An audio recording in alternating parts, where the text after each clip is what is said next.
A sloth, a donkey, and a curious human. Send a prompt and see what they're doing. One hits record with a question on his mind. Two brothers pick it up, see what they find. Corn takes his time, Herman's got the facts. Back and forth, they never hold back. My weird prompts, come on in, that's where we begin. My weird prompts, glad you're here. This episode was generated using artificial intelligence. Please verify facts. My Weird Prompts is a community-driven initiative exploring how AI can fuel curiosity and uncover the fascinating ways our world works. GPU compute for this podcast is generously provided by Modal. Learn more at modal.com. Herman, I was looking at the calendar this morning and realized we are already midway through March. It feels like just yesterday we were ringing in the new year. But the pace of development in our world, and specifically in the AI space, has been so relentless that January feels like a lifetime ago. We are sitting here on March 15th, 2026, and I feel like the ground is shifting under our feet every single week. It really does. And honestly, Corn, I feel like we have some prediction debt to pay off. Our listeners are quick to remind us when we nail something, like when we predicted the shift towards small language models last year, but they are even quicker to point out when we hedge our bets. I was talking to our housemate Daniel about this over breakfast, and he actually sent over a prompt specifically challenging us to stop being cautious. He wants 5 hard, falsifiable, high-stakes predictions for what is going to happen by the end of 2026. No more safety nets. I love that. Daniel always knows how to light a fire under us. And he is right. If we are going to call ourselves the Poppleberry Brothers and stand by our analysis, we need to put some skin in the game. No more vague statements about things getting better or models getting faster. We need specific milestones that people can look back on in December and say, yes, they got that right, or no, they were completely off the mark. Spot on. Herman Poppleberry does not do vague. I have been poring over the March 2026 State of the Model report that just dropped last week, and while the headlines are all talking about a 14% stagnation in raw benchmark scores, things like MMLU Pro and Human, Evil Plus, I think people are looking at the wrong metrics. We are not in a plateau, we are in a transition phase. We are moving from the era of the chatbot to the era of the agent. The 14% dip in growth for raw next token prediction is not a sign of failure. It is a sign that the old architecture has reached its limit and the new one is taking over. That is a perfect way to frame it. The Agentic gap is the biggest hurdle we are facing right now. We have these incredibly smart models that can pass a bar exam or write a poem, but they still struggle to stay on track for a 3-hour task without a human holding their hand. It is what we called the handoff problem back in episode 1120. We have the brains, but we do not have the nervous system yet. So, if we are going to make these predictions, they have to center on how that gap gets closed. I am ready. I have my 5 picked out, and I have made sure they are all things we can check on December 31st to see if we were right or if we have to eat humble pie on the show. I want to start with the thing that drives every developer crazy right now. I suspect it has something to do with the frustration of watching an AI. I try to use a computer and fail because of a tiny syntax error or a slightly outdated library. You read my mind. Prediction number 1. By the end of 2026, we will see the emergence of mainstream, production-grade, self-correcting tool use. Now, to be specific, I am predicting that at least 2 of the major model providers, likely OpenAI and Anthropic, will release agents that can successfully debug their own AP. I calls and environment errors with a 90% success rate over multi-step chains. That is a huge jump. Right now, if an agent hits a 404 error or a deprecated library, it usually just loops or hallucinates a fix that does not exist. It gets stuck in these recursive loops of failure where it apologizes, tries the same thing again, and fails again. Why do you think we are finally going to break through that wall this year?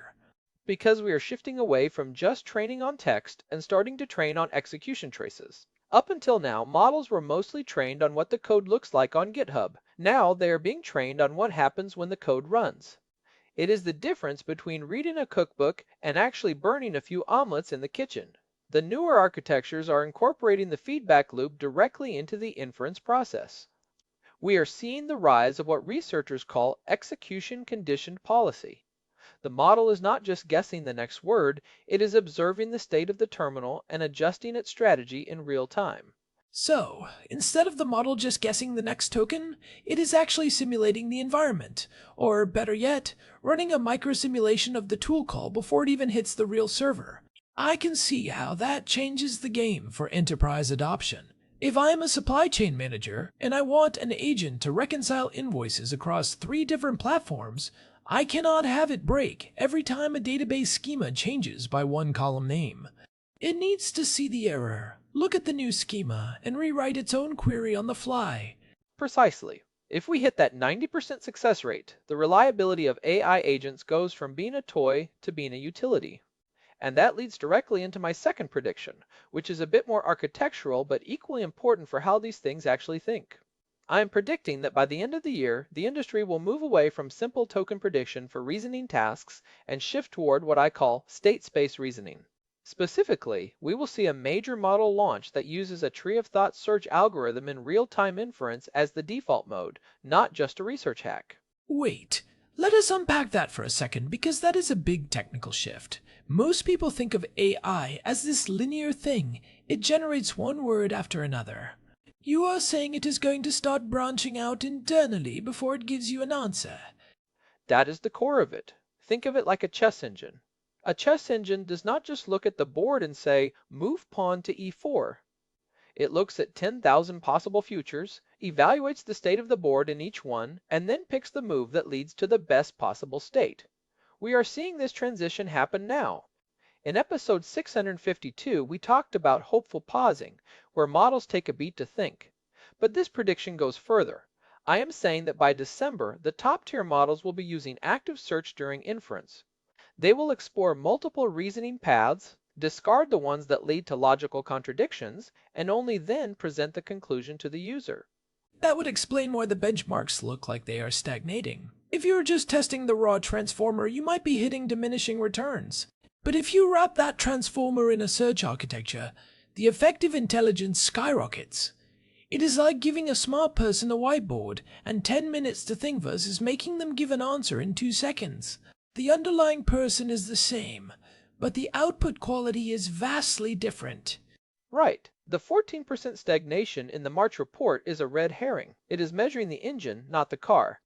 When you add the steering and the navigation system, which is what tree of thought search is, the utility for the end user goes up by an order of magnitude. We are moving from System 1 thinking, which is fast and intuitive, to System 2 thinking, which is slow and deliberate. By the end of 2026, your AI will not just blurt out an answer, it will spend 30 seconds of compute time exploring the logical implications of your request before it says a word. But Herman, I know you have been looking at the hardware side of this. We cannot run these massive search trees on a phone, can we? If every query requires 10,000 internal simulations, the battery on my phone would melt in 5 minutes. That actually brings me to my third prediction, and this is one I feel very strongly about because it addresses the efficiency problem. We are going to see the first massive model distillation event. I am predicting that a model with the capabilities of a 100 trillion parameter giant, something like the frontier models we saw at the end of 2025, will be successfully distilled into a sub-10 billion parameter model with 95% performance retention on core reasoning tasks. Sub 10 billion parameters is small enough to run on a high-end laptop or even a next-generation smartphone without a cloud connection. Are you sure about that 95% figure? That is a massive compression ratio. You are talking about taking the intelligence of a massive data center and squeezing it into a pocket-sized device. I am. And the reason is that we are finally realizing how much junk is in the large models. Most of those parameters are just storing facts, who the third prime minister of a specific country was in 1950 or the lyrics to an obscure pop song. But the reasoning logic, the ability to follow a set of instructions, solve a math problem, or understand a complex logical syllogism that does not actually require 100 trillion parameters. If we can separate the world knowledge, which can be stored in a separate database, from the reasoning engine, we can make the engine incredibly small. It is like the difference between a library and a brain. You do not need to memorize every book in the library to be a genius. You just need to know how to read and think. If we can distill the thinking part and leave the facts to a retrieval system, we get these hyper-efficient models. This would be a massive shift for privacy and for American tech sovereignty. If we can run powerful, agentic AI locally, we do not have to worry as much about centralized servers or data leaks. It fits perfectly with the move toward local-first AI that we have been advocating for on the show for months. It also changes the economics. Right now, the big players are spending billions on electricity to run these massive models. If they can distill that intelligence down, the cost of inference drops to almost zero.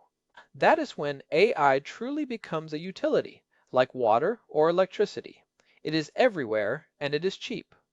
But if we have all these small, powerful agents running everywhere, they are going to need a way to talk to each other. They cannot just exist in isolation. Which brings me to prediction number 4, the standardization of agentic protocols. You were talking about the HTTP for AI agents? A common language so they can actually collaborate? I agree. We saw the release of the Open Agent Protocol, or OAP, back in January of this year. It was a good start, but it was mostly just developers playing around on GitHub. My prediction is that by the end of 2026, at least 3 of the big 5 tech companies, think Google, Microsoft, Apple, Meta, and Amazon, will formally adopt OAP or a direct derivative as their standard for how agents communicate across platforms. That would be huge. Right now, if I have a Microsoft agent and it needs to talk to a Google Calendar, it has to go through these clunky manual APIs that were designed for humans or simple apps. It is fragile. It breaks if a button moves. If they adopt a unified protocol, my agent can negotiate directly with your agent. It can say, I need 30 minutes of Corn's time, here are the parameters, and your agent can check your preferences and confirm it without either of us ever opening an app. It is the end of the walled garden era for productivity. It really is. If this happens, the competitive advantage shifts from who has the best app to who has the most reliable agent. And that requires a level of interoperability we just have not seen in the tech industry for decades. But I think the pressure from enterprise customers will force their hand. Businesses are tired of their tools not talking to each other. They want their Salesforce agent to talk to their Slack agent and their QuickBooks agent without needing a human to copy-paste data between them. It is also a pro-growth move. When you standardize the plumbing, the whole building goes up faster. If we have a standard protocol, a startup in a garage can build an agent that works perfectly with the entire enterprise ecosystem on day one. That is how you kickstart a real economic boom. It is the same thing that happened when we standardized the web. I agree. But there is one more piece of the puzzle. An agent that can think and talk is great, but an agent that forgets who you are every time you start a new session is useless. It is like having a genius assistant who has amnesia every morning. That leads to my 5th and final prediction, the integration of long-term episodic memory into consumer-grade operating system kernels. In the OS kernel, not just in the app. That is a deep integration, Erman. You are talking about the very core of the computer. That is the goal. I am predicting that by the end of 2026, either Apple or Microsoft will release an update where the AI has a secure, local first vector database that records and indexes everything you do on the device, with your permission of course, and uses that as a persistent memory layer for every agent on the system. It will not just be a log, it will be a searchable semantic memory of your entire digital life. That is the holy grail of personalization. Imagine your AI knowing that 3 months ago you mentioned a specific preference for how you like your spreadsheets formatted, and it just applies that knowledge today without you asking. Or it remembers that you were researching a specific topic last summer and can pull up the relevant files the moment you start a new project. But Herman, the privacy implications there are massive. People are going to be terrified of a kernel-level logger. It sounds like a surveillance tool. That is why it has to be local, first, and encrypted. If it is sitting in the cloud, it is a nightmare. But if it is on your device, protected by the same hardware security that stores your fingerprints or Face ID, it becomes a powerful tool for individual liberty. You own your data, and your AI uses it to serve you, not an advertiser. We have talked about the architecture of intelligence before, specifically in episode 1111, and the consensus was that memory is the missing link. This prediction says we finally build that link in a way that is baked into the hardware. It would certainly solve the goldfish memory problem we see today. Right now, even the best models have a context window that eventually fills up, and they start forgetting the beginning of the conversation. With a kernel-level episodic memory, the context window effectively becomes infinite because the model can just query its own history whenever it needs to. It is like having a perfect memory of every interaction you have ever had with your computer. So, there they are. 5 specific, high-stakes predictions for the rest of 2026. Self-correcting tool use with a 90% success rate, state-space reasoning as the default inference mode, massive model distillation down to 10 billion parameters, standardized agentic protocols adopted by the big players, and kernel-level episodic memory. If even 3 of these come true, the world of 2027 is going to look fundamentally different than the one we are in today. It is a bold list, Herman. I especially like the focus on the underlying infrastructure. Everyone is looking at the shiny new features, the new video generators, or the new voices, but you are looking at the plumbing, the protocols, the memory, the reasoning loops. That is where the real revolution happens. It is like the early days of the internet. People were excited about flashy websites, but the real power was in TCP/IP and HTML. We are building the TCP/IP of intelligence right now. Right. And I think it is important for our listeners to realize that this shift toward agentic autonomy is not just a technical curiosity. It has real-world implications for how we work and live. If these predictions hold, we are moving toward a world where the AI is not just a tool you use, but a partner that anticipates your needs and executes complex tasks on your behalf. It is the difference between using a hammer and having a carpenter. Which brings up a point about the human in the loop. One of the big misconceptions people have is that agents are going to replace humans entirely by the end of the year. I think our predictions actually suggest the opposite, that agents will finally become reliable enough to be useful assistants, but they will still need that human guidance at the high level. We are not replacing the architect. We are just giving them 1,000 tireless builders who can follow instructions perfectly. We are not predicting the end of work, we are predicting the end of drudgery. The agent handles the API calls, the debugging, the memory retrieval, and the scheduling. The human provides the vision, the values, and the final decision-making. It is an augmentation, not a replacement. And honestly, from our perspective, that is the most pro-human outcome we could hope for. It frees us up to do the things that only humans can do: creative problem-solving, ethical judgment, and emotional connection. It also aligns with our view on American leadership in this space. By focusing on local-first memory and distilled models, we are moving away from the kind of centralized, state-controlled AI models we see in other parts of the world. We are building a system that empowers the individual. It is a decentralized intelligence that lives on your device and works for you, not for a government or a massive corporation. Well said. And look, we know we are sticking our necks out here. If December rolls around and we are still struggling with basic tool use, or if the OS kernels are as dumb as they were in 2024, we will be the first ones to admit it. We will have a special episode where we go through each one and explain why we were wrong.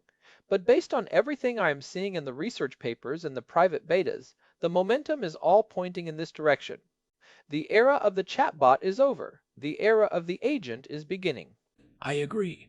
The pressure is building, and usually when that happens in tech, you get a massive breakthrough. So, what should our listeners actually do with this information? Because it is one thing to hear these predictions, but it is another to prepare for them. How do you get ready for a world of invisible AI?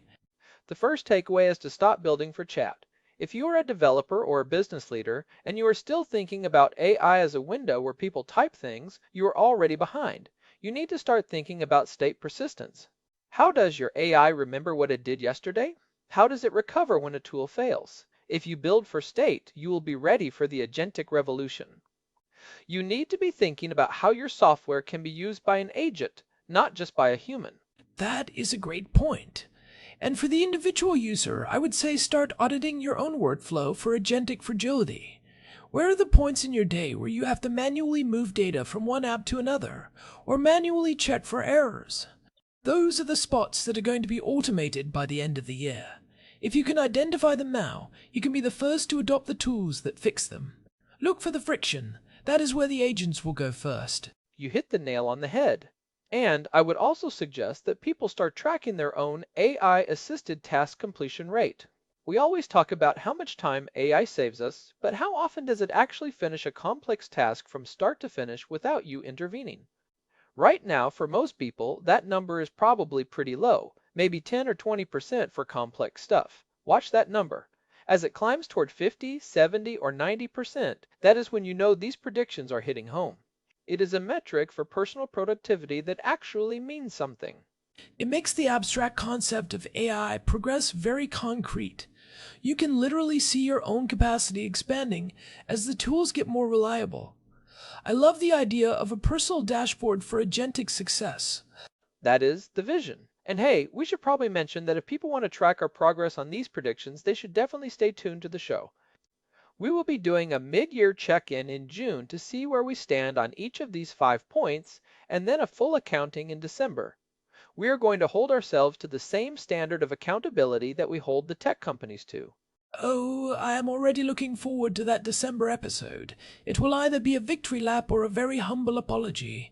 But either way, it is going to be a fascinating ride. I think we have covered a lot of ground here, Herman. These 5 points really do provide a roadmap for the rest of 2026. It is a roadmap that moves us away from the hype and toward actual functional utility.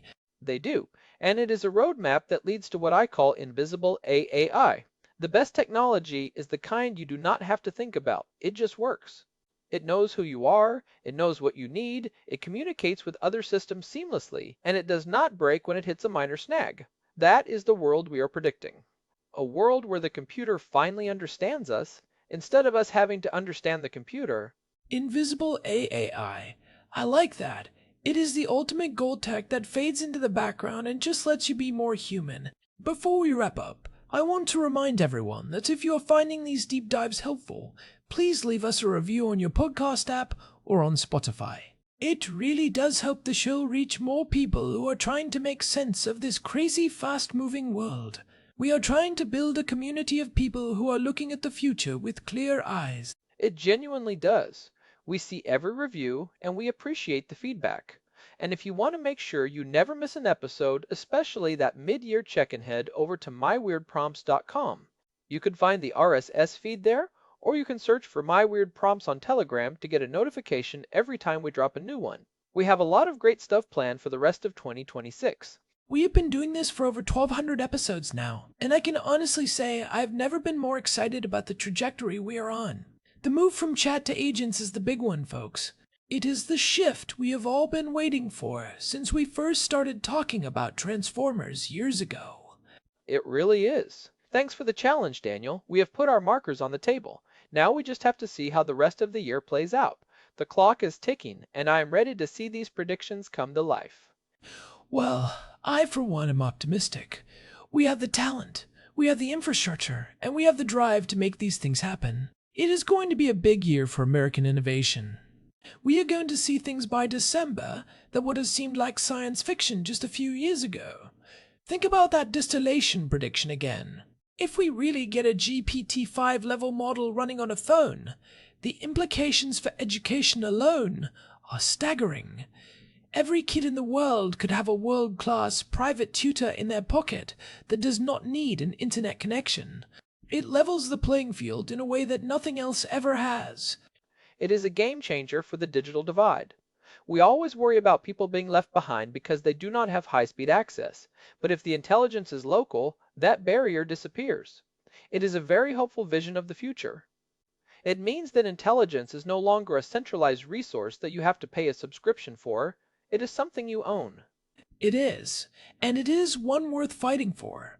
Consider this. If the protocols are standardized, we might see a whole sub-economy of agents trading resources, data, and compute time. Every time we solve one problem, 3 more interesting ones pop up.